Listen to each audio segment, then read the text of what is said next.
Hey everyone, welcome back. I've been thinking a lot lately about sleep and how it affects our brains, and this article I saw the other day in the Irish Star really got me wondering about the link between sleep and dementia. Yeah, it's a really interesting area of research right now. So that's exactly what we're going to deep dive into today. Absolutely, let's explore that connection. This study they talked about from the University of California is what really kicked this whole thing off for me. I Yeah. mean, the findings were kind of shocking.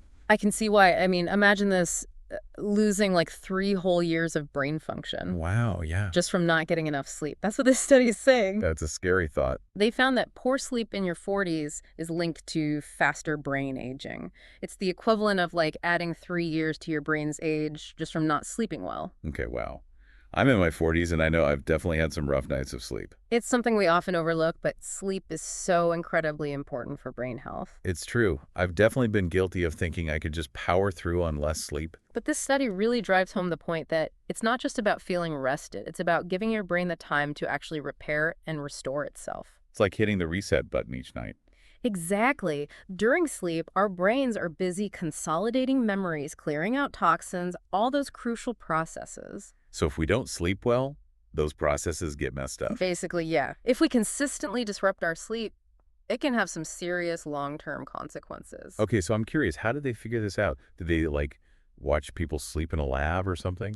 Well, they had a pretty impressive setup. They tracked the sleep pattern of almost 600 people in their middle age. Wow. For 5 years, they used questionnaires, and then a decade later brought everyone back in for brain scans. And that's how they connected the sleep to the brain aging. Yeah, they used machine learning to analyze all that data, the Yeah. sleep data and the brain scans, and it showed this clear link. That's amazing. The study found that the people with the poor sleep quality had brains that looked years older than those who slept well. So it wasn't just about the number of hours, it was the quality of sleep that mattered. Exactly.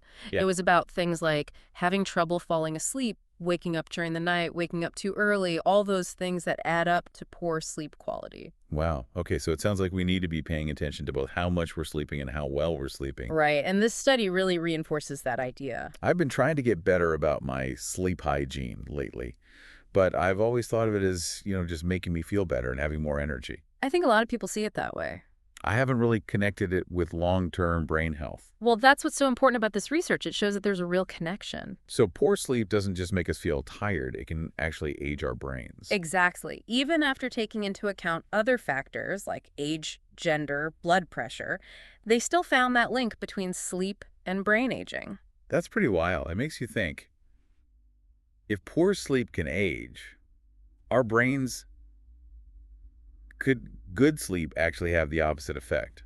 Like, could it make our brains younger? Now, that is the million-dollar question, isn't it? And it's something researchers are starting to explore. So maybe sleep is like a fountain of youth for our brains. It's possible there's some early evidence suggesting that improving sleep quality could actually lead to cognitive improvements. Even in people who've already started to experience some age-related decline. Exactly, which speaks volumes about the incredible plasticity of our brains, their ability to adapt and heal. That is so fascinating. Just like sleep can be a kind of therapy for our brains. In a way, yes, but before we get too ahead of ourselves, let's talk about the risks associated with poor sleep. Okay, good point. We shouldn't just focus on the potential benefits. Because dementia isn't the only health concern linked to poor sleep. Oh, right. I know it's been linked to other things too. We're talking of an increased risk of heart disease, obesity, even depression. Really? Wow. So it's not just about feeling a bit groggy, it's about protecting ourselves from some serious health problems. That's a little scary to think about all the things that can be affected by not getting enough sleep. It really emphasizes the importance of sleep as a cornerstone of overall health, not just brain health. It sounds like something we should all be taking a lot more seriously. Absolutely. Okay, so the good news is there are things we can do to improve our sleep right. It's not completely out of our control. That's right. We have more power than we think when it comes to sleep. And this is where things get really interesting, I think. Let's talk about those specific strategies for improving sleep hygiene. Let's dive in. I'm happy to share what I know. I know we all hear about the blue light thing, but it's worth repeating because This study really makes it clear that what we do at night really matters. not just for how we feel the next day. It's about protecting our brains for the long haul. Exactly. So being mindful of those evening habits is crucial. Like avoiding screens before bed, creating a relaxing routine Those things can make a huge difference. for both sleep quality and brain health. And that's where I think a lot of us could use some guidance. So let's get into some of those specific tips. What can we actually do to make sure we're getting the quality sleep our brains need? All right, let's talk strategy. Well, it all starts with good sleep hygiene. Okay, I'm ready to get into the nitty-gritty here. What are some things we can actually start doing tonight? Well, one of the biggest things is creating the right sleep environment. That makes sense. Yeah. I feel like my bedroom can get kind of cluttered sometimes. It's not just about clutter, though. It's about things like light, temperature, and noise. Okay, so like making sure the room is dark and quiet. Exactly. Darkness is super important. Light, especially blue light from electronics, can mess with our melatonin production. Melatonin, that's the sleep hormone, right? Right. And when we're exposed to too much light, especially at night, it can make it harder to fall asleep. I've definitely noticed that if I'm on my phone right before bed, I have a harder time falling asleep. It's a common problem. So making sure your bedroom is dark is key. Blackout curtains, eye masks, those can all help. Oh yeah, I actually just got blackout curtains and it's made a huge difference. That's great to hear. It really does make a difference. What about temperature? Have you noticed that affecting your sleep? Hmm. Now that you mention it, I do sleep better when it's cooler. Most people do. The ideal temperature for sleep is around 65 degrees. So maybe I should turn down the thermostat a bit. It's worth trying. Even a small adjustment can help. And what about noise? Are you sensitive to noise when you're trying to sleep? I can be. Yeah, especially if there's like traffic noise outside. Earplugs can be a lifesaver in those situations, or a white noise machine can help too. I actually love sleeping with a fan on it. For that reason, it kind of drowns out other sounds. Exactly. It's all about finding what works for you to create a peaceful and relaxing sleep environment. Okay, so dark, quiet, and cool. Got it. You got it. Now let's talk about that pre-sleep routine we touched on earlier. Oh yeah, the article mentions some specific things we can do to help our brains wind down. Things like reading a book, taking a warm bath, listening to calming music. I like the sound of that. It's all about signaling to your body and mind that it's time to start slowing down. Instead of going from like 100 miles an hour to 0. Right. Giving yourself that transition time is so important. I guess it's kind of like a ritual to prepare for sleep. Exactly. And it's about finding activities that you personally find relaxing and enjoyable. So there's no right or wrong way to do it. Not really. It's all about what works best for you. If you love taking baths, then do that. If reading puts you to sleep, then read. I think that's where I go wrong.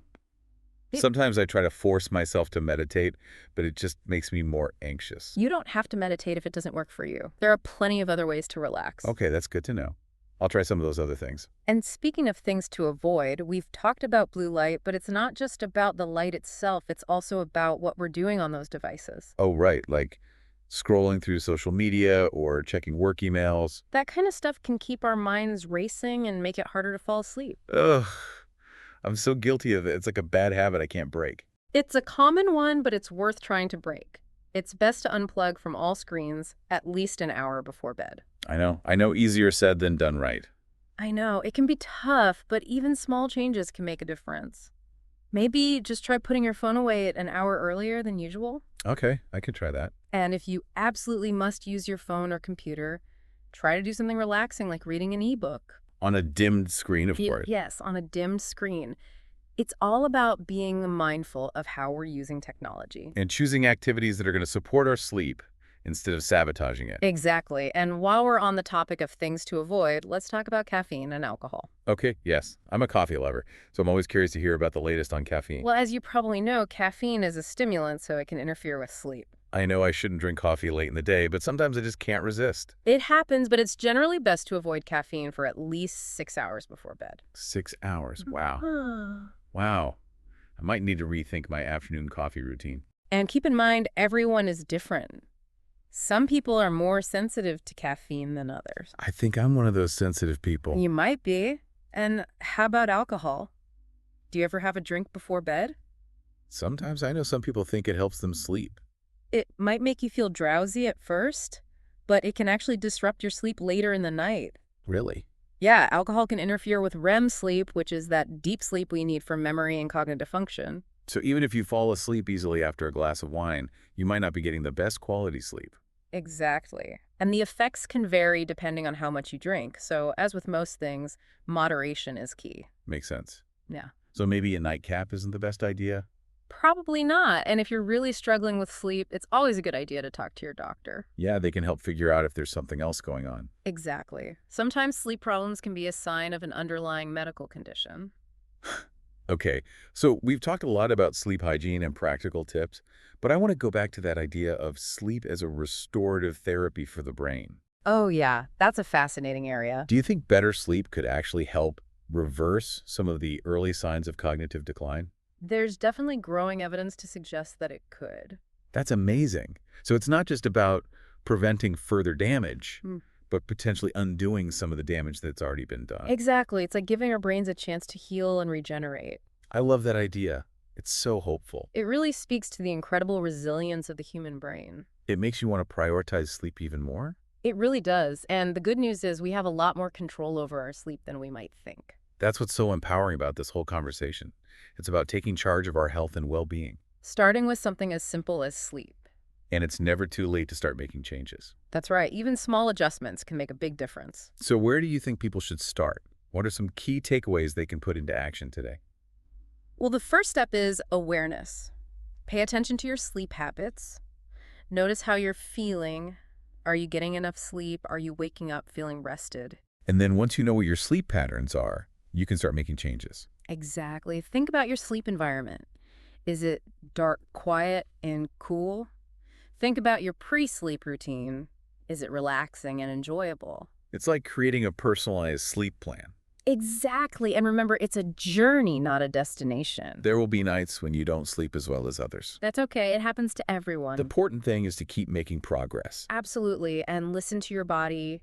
Figure out what works best for you. And if all else fails, there's always blackout curtains and white noise. Hey, those can be lifesavers. But seriously, I think it's encouraging to know that we have the power to improve our sleep.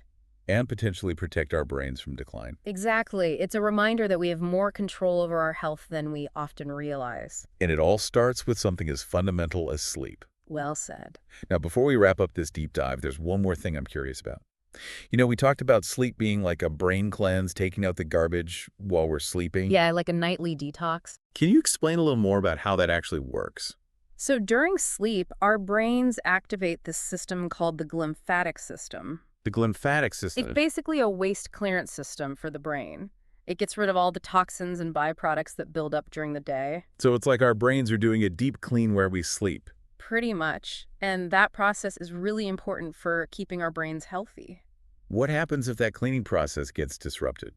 Well, research suggests that it could actually contribute to cognitive decline. Because the toxins build up and start causing problems. That's the idea, and some of these toxins are linked to Alzheimer's disease. Oh, wow. So poor sleep could lead to a buildup of those harmful substances. That's one theory, and it's something researchers are looking into more closely. It makes you realize how important sleep really is. It's not just about feeling good, it's about protecting our brains from serious diseases.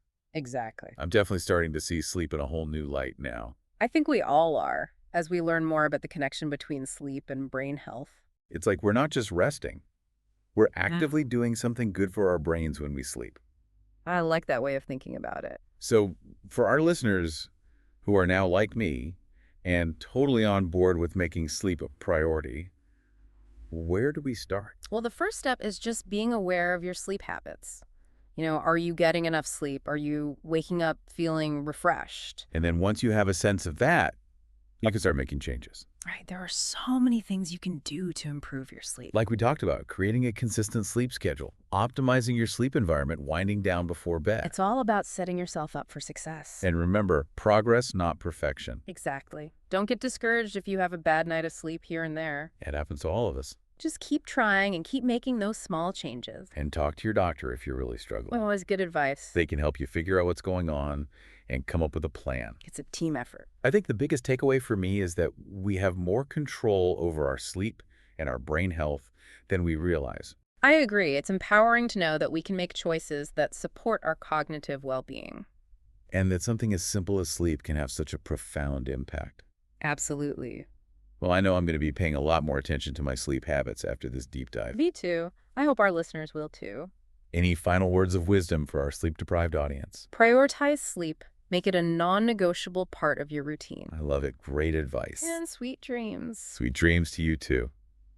Well, that's all the time we have for today's deep dive. But as always, stay curious and keep exploring those fascinating connections between our daily habits and our long-term health. We'll see you next time.